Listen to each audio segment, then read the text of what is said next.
Perkenalkan, nama saya Farel Sutanto dengan NIM 202406060200024. Saya akan membuat video penjelasan mengenai gugus fungsional, hibridisasi, dan juga reaksi pembentukan senyawa obat. Kita akan langsung mulai. Apakah yang dimaksud dengan gugus fungsional? Berdasarkan literatur yang saya baca, gugus fungsional itu adalah sebuah atom atau gugus atom-atom yang memiliki karakteristik kimia dan sifat fisika, dan merupakan bagian molekul yang reaktif.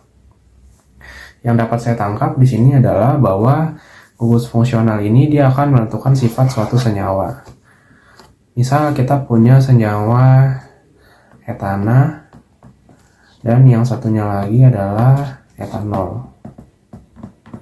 Yang menjadi pembeda di sini adalah yang satunya itu dia mengikat H, yang satu lagi mengikat gugus dari alkohol, yaitu OH. Nah, dengan tambahan O saja menjadi OH, itu wujudnya bisa berubah dari wujud gas menjadi gus cair. Dan juga di sini titik didihnya dari minus 89 derajat Celcius menjadi 78 derajat Celcius. Kenapa? Karena ada perbedaan di ikatan H dan juga ikatan OH-nya. Selanjutnya kita akan melanjutkan penjelasan dari golongan tersebut. Tadi salah satunya yang saya mention adalah gugus alkohol. Nah, di sini gugus fungsinya adalah OH dengan struktur umumnya adalah ROH. Nah, rumus umumnya CnH2n plus 2O. Senyawa alkohol ini dia bisa ditemukan contohnya pada gugus metanol. Senyawa metanol maksud saya. Di sini dia ada gugus OH atau gugus alkohol. Selanjutnya adalah golongan dari eter. Nah, golongan dari eter ini dia gugus fungsinya O, struktur umumnya ROR aksen. Di mana R dan R aksen ini dia merupakan alkil, bisa sama, bisa beda. Contohnya kita temukan pada 1 etoksietana, CH3, CH2, O, CH2, CH3. Nah, kan di sini ada O yang mengikat alkil 1 dan alkil 2. Yang ini. Nah, kurang lebih kan sama kan struktur umumnya. Nah, itu juga contoh dari eter. Selanjutnya adalah aldehid atau aldehida. Dia struktur umumnya RCHO dengan C-nya itu ikatan rangkap 2 dengan O. Dan satu lagi mengikat H tangannya. Nah, contohnya adalah asetaldehid, salah satu dari golongan aldehida. Jadi kalau misalkan nanti digambar dia kayak gini, CH3, C rangkap 2O dan H. Nah, ini harus CHO dan bukan COH. Kenapa? Karena nanti bisa menyebabkan keliru, sehingga nanti dikira sebagai suatu golongan alkohol. Nah, kalau udah ketemu seperti ini adalah contohnya.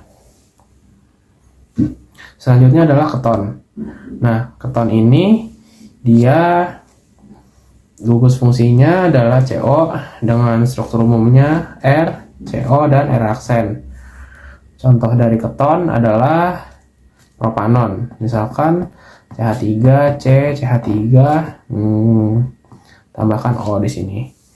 Sehingga nanti tampak bahwa ada gugus keton di sini. Selanjutnya ada asam karboksilat. Asam karboksilat itu struktur umumnya adalah R dan COH.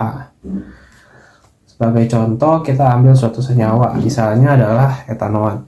Etanoat itu CH3, C, OH di sini dan ikatan K2 dengan O.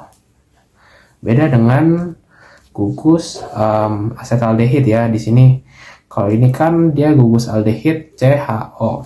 Kalau ini C, OH dan O. Nah, baru yang keenam adalah ester. Ester itu struktur umumnya ada R, COO, R aksen. Contohnya adalah pada metil metanoat.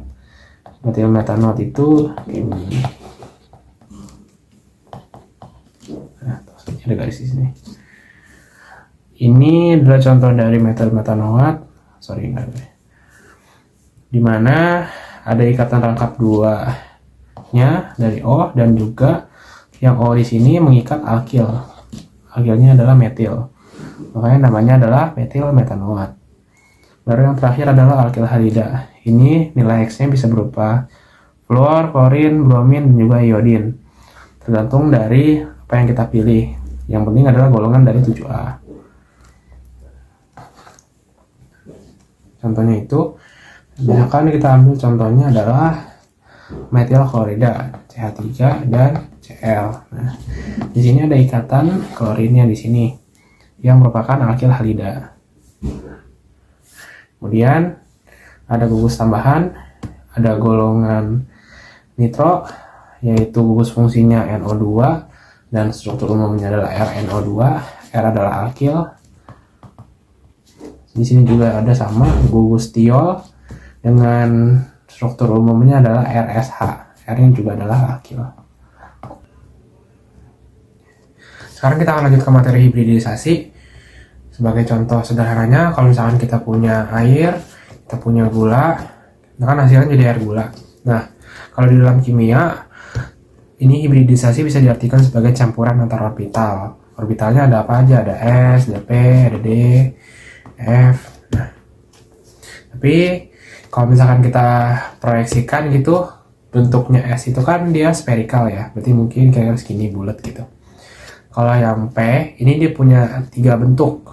Yang pertama ada PY, ada PX, sama PZ. Bentuknya seperti huruf angka 8. Nah, yang pasti nggak asing sih kita ada SP3, SP2, SP, D2SP mungkin. Nah, SP3 itu maksudnya apa? Jadi ada satu orbital S tambah 3P. Kalau SP2 berarti ya S tambah 2P. SP S tambah 1P. Yang ini D2SP berarti ada 2D, ada 1S sama 1P gitu ya. Nah, kita sama-sama tahu bahwa ketika angka di sini semakin besar, nantinya bahwa tingkatan kulitnya juga akan semakin besar dan nanti energinya semakin besar. Ini adalah N-nya. Kulit terluar. Nah, sekarang kita ambil contoh untuk SP3. Karena hibridisasi ini ada ikatan akap 1, 2, dan 3, makanya kita ambil contoh paling gampangnya adalah pada ikatan karbon. Jadi kita akan melakukan hibridisasi pada senyawa karbon. Dimulai dengan konfigurasi dulu 6C. 6C itu berarti konfigurasi 1S2, 2S2, dan 2P2. Nah, karena kalau kita buat gitu kotaknya, di sini untuk 1S2 ada 2 elektron, 2S2 ada 2 elektron juga, 2P2 sini ya, berarti ada 2 elektron juga. Kan hibridisasi, berarti kita akan melakukan pencampuran dari 2P2 dengan 2S2. Kenapa yang 1S2 tidak? Karena untuk melakukan hibridisasi yang dilakukan adalah penggabungan dari kulit terluarnya, dan kulit terluarnya adalah 2S2 dan 2P2. Oke. Yaudah, kalau SP3 kan berarti S tambah P tambah P tambah P. Ada 4. Ada 1, 2, 3, 4. Di sini juga ada elektronnya 1, 2, 3, 4. Penggabungan itu akan menghasilkan 4 kotak dari 1, 2, 3, 4. Kenapa dekat dengan 2P? Karena kalau kita lihat di sini pada orbital ada 1S dan 3P. Makanya level energinya di sini itu nilai P-nya ada 75%, sedangkan level energi S cuma 25%. Dan juga diketahui bahwa tingkatan energi itu kalau misalnya kita gambarkan dengan grafik kurva Y gitu, tingkatan energi dari P itu jauh lebih besar daripada S, sehingga peletakan kotaknya adalah di dekat 2P bukan di S. Kan ini ada 4, berarti kita buat aja SP3, SP3, SP3. Nah, kita sebut sebagai orbital hasil hibridisasi yang nanti ini akan menghasilkan ikatan tunggal. Kenapa? Karena orbital hasil hibridisasi itu selalu berikatan tunggal. Kita kenal dengan ikatan sigma. Kita masukin deh, kan ada berapa, 4 elektron ya, berarti 1, 2, 3, 4. Nah, untuk mempermudah kita ambil contohnya ketika dia berikatan dengan CH4, berarti ketika berikatan dengan hidrogen atau metana. Nah, kalau pada metana berarti nanti gambarnya akan seperti ini. Ada C, terus ganti warna, sorry. Ada 4 berarti ya tangannya. Itu dengan masing-masing ada 4 elektron. Ada 1, 2, 3, 4. Dan ada 4 atom hidrogen karena CH4. Karena konsepnya sharing, makanya nanti spiralnya ditaruh di sini. Kenapa spiral? Karena H itu kan konfigurasi 1s1 kan. Makanya dia bentuknya spiral. Di sini 1, di sini ini. Nah, 1 elektron. Sehingga kalau nanti kita lihat bentuknya adalah tetrahedral. Sama halnya pada sp2, berarti itu kan 1 orbital s dan 2p ya. Tinggal kita konfigurasikan untuk 2s2, nanti ada 2 elektron penuh dan juga orbital ada 2 elektron pada 2p di sini. Kalau kita gambarkan nanti secara grafik Y, nilai P itu tingkat energinya pasti lebih besar daripada S. Sehingga nanti karena di sini cuma butuh 1, 2, 3, berarti kotaknya cuma ada 3. Tapi kan di sini ada 4 elektron. Questioningnya adalah 1 elektronnya kemana gitu. Karena si nilai elektronnya ada 4, 1, 2, 3, 4. Sedangkan kotaknya 3. Yang satunya itu dia akan tidak terhibridisasi. Dan nilainya itu dia akan setara dengan nilai dari 2P. Sehingga kita letakkan kotaknya di sini. Kenapa dipisahkan begitu? Karena lihat nih, SP2 dan SP2. Masukin 1, 2, 3, dan 4. Nah, kotak 3 ini dia akan membentuk ikatan tunggal atau sigma. Yang satu lagi di sini dia akan membentuk ikatan pi. Yang nantinya misalkan kita temuin senyawanya pada C2H4 gitu kan. Kalau pada C2H4 itu gambarnya nanti gini, 1, terus ada 4 kan, berarti ada di atas. Biasanya kalau untuk orbital ini tuh adalah orbital yang tidak terhibridisasi, sehingga ntar di sini tempatnya. Terus ada 3 kan, satu lagi, 1, 2, dan 3. Yang di sini juga sama C-nya, 1,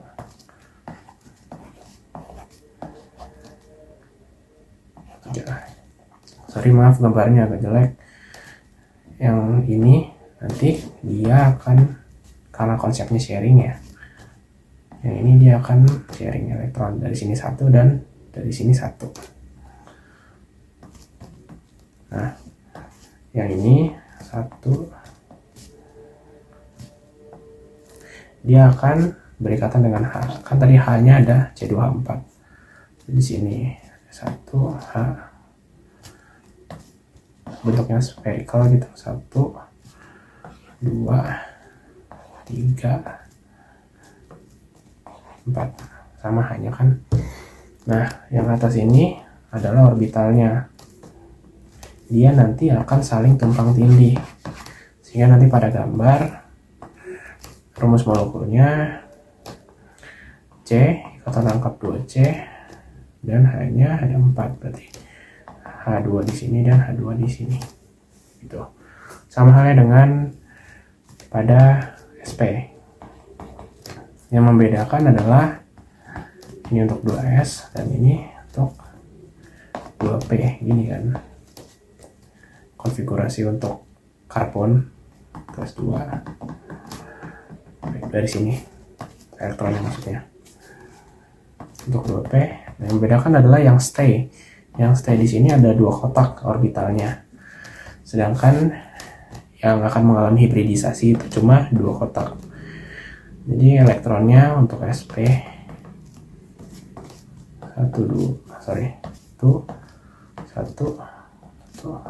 pas 4 ya. Kenapa gitu? Karena SP itu kan cuma S dan P 1 2. Jadi cuma 1 dan cuma 2. Jika nanti diproyeksikan pada senyawa C2H2 gitu. Ya, C di sini. Karena dia ada 2, berarti orbitalnya akan mengikat di sini dan di sini. Untuk H. Dan untuk orbital ada 1, ada 2. Karena ada 2 orbital kan. Tuh, 2. Nah, yang ini dia akan saling sharing. Untuk yang 1 elektron di sini, 1 elektron di situ, dia akan berikatan dengan H. Dan yang ini dia akan membentuk tumpang tindih dan akan membentuk ikatan rangkap 3. Kenapa? Karena ada 2 orbital, 1 berikatan dengan yang ini, begini, yang 1, yang ini berikatan dengan yang ini. Sehingga nanti C rangkap 3, sisa H-nya di sini. Selanjutnya untuk soal isomer, didapatkan isomer C7H16-nya ada 9 isomer. Pertama ada N-hektana, 2 metil heksana, 3 metil heksana, 2,3 dimetil pentana, 2,4 dimetil pentana, 2,2 dimetil pentana, 3,3 dimetil pentana, 3 etil pentana. Dan terakhir ada 2,2,3 trimetil butana. Jadi totalnya ada 9. Kemudian untuk C6H14O 1 heksanol, 2 metil 1 pentanol, 3 metil 1 pentanol, 4 metil 1 pentanol, 2,2 dimetil 1 butanol, 2,3 dimetil 1 butanol, 3,3 dimetil 1 butanol, 2 heksanol. Yang ke-9 ada 2 metil 2 pentanol, 3 metil 2 pentanol, 4 metil 2 pentanol, 2,3 dimetil 2 butanol, 3,3 dimetil 2 butanol, 3 heksanol, dan terakhir 3 metil 3 pentanol. Selanjutnya kita akan membahas tentang reaksi pembentukan senyawa obat, yakni yang saya pilih adalah iproniasid. Di sini terbagi atas 3 tahapan. Tahap yang pertama itu metil isonikotinoidnya, dia akan bereaksi dengan hidrasin. Jenis reaksi yang terjadi adalah substitusi nukleofilik, di mana nanti gugus ester pada metil isonikotinoid itu akan diserap oleh gugus nukleofil NH2 dari hidrasin. Reaksi pergantian gugus metoksi menjadi gugus hidrasida itu akan terjadi. Nah, hasilnya adalah isonikotinohidrasid atau dikenal juga dengan isoniazid. Baru nanti di tahap yang kedua itu isonikotinohidrasidnya akan direaksikan dengan aseton. Jenis reaksi yang terjadi adalah reaksi kondensasi, di mana akan terjadi pembentukan imina atau shift base. Gugus NaNH2 dari isoniazid dia akan bereaksi dengan gugus karbonil dari aseton, sehingga nanti akan terjadi adisi nukleofilik ke karbon-karbonil, diikuti dengan eliminasi air. Hasil akhirnya adalah N-propan-2-liden isonikotinohidrasid yang merupakan senyawa imina. Baru di tahap yang ketiga atau tahap yang terakhir itu dia akan shift base-nya direaksikan dengan 2-bromopropane atau 2-kloropropane, di mana jenis reaksi ini itu dia termasuk reaksi substitusi nukleofilik menggunakan mekanisme reaksi SN2. Reagennya adalah NH2CO3 dan etanol sebagai medium basa, di mana nanti gugus nitrogen pada imina akan menyerang gugus karbon elektrofilik dari 2 haloalkana. Reaksi ini akan menambahkan gugus isopropil ke nitrogen menghasilkan produk akhir yaitu iproniasid.